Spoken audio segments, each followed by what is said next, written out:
वेद news 24 वेद जनमनाचा। मंगळवारी सायंकाळी रजपुतवाडी परिसरात मुख्य रस्त्यावर काही तरुण हातात शस्त्र घेऊन दहशत माजवत होते।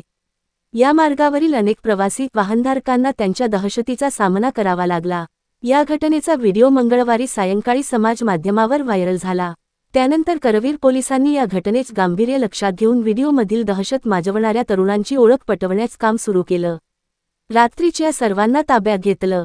अधिक चौकशीत उत्कर्ष जाधव, अभिषेक पिसाळ या दोघांनी शस्त्राचा धाक दाखवून परिसरात दहशत माजवल्याचं समोर आलं। तसंच त्यांच्यासोबत हर्षवर्धन सुतार, अनुराग उर्फ टेड्या निमन आणि प्रथमेश कांबळे हे देखील नशेत धुंद होऊन दहशत माजवत असल्याचं चौकशीत समजलं। त्यानंतर उत्कर्ष जाधव आणि अभिषेक पिसाळ यांच्यावर गुन्हे दाखल झाले, तर हर्षवर्धन सुतार, टेड्या निमन आणि प्रथमेश कांबळे यांच्यावर प्रतिबंधक कारवाई करण्यात आली।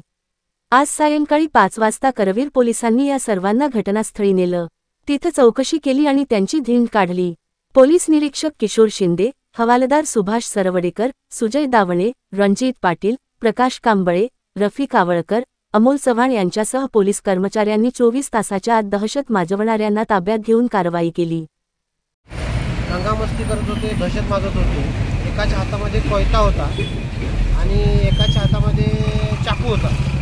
तो जसा व्हिडिओ आम्हाला प्राप्त झाला त्यावेळेला आमची DB पथकमधील सर्व अंमलदार सगळ्या टीम तयार करून ते कोण युवक होते त्याची माहिती घेऊन त्यांना ताब्यात घेऊन आज त्यांना त्यांच्यावरती गुन्हा दाखल करून कारवाई केलेली आहे। तर या तरुणांच्यामध्ये काही तरुण हे सिव्हिल इंजिनियर आहेत, काही ITI झालेले आहेत।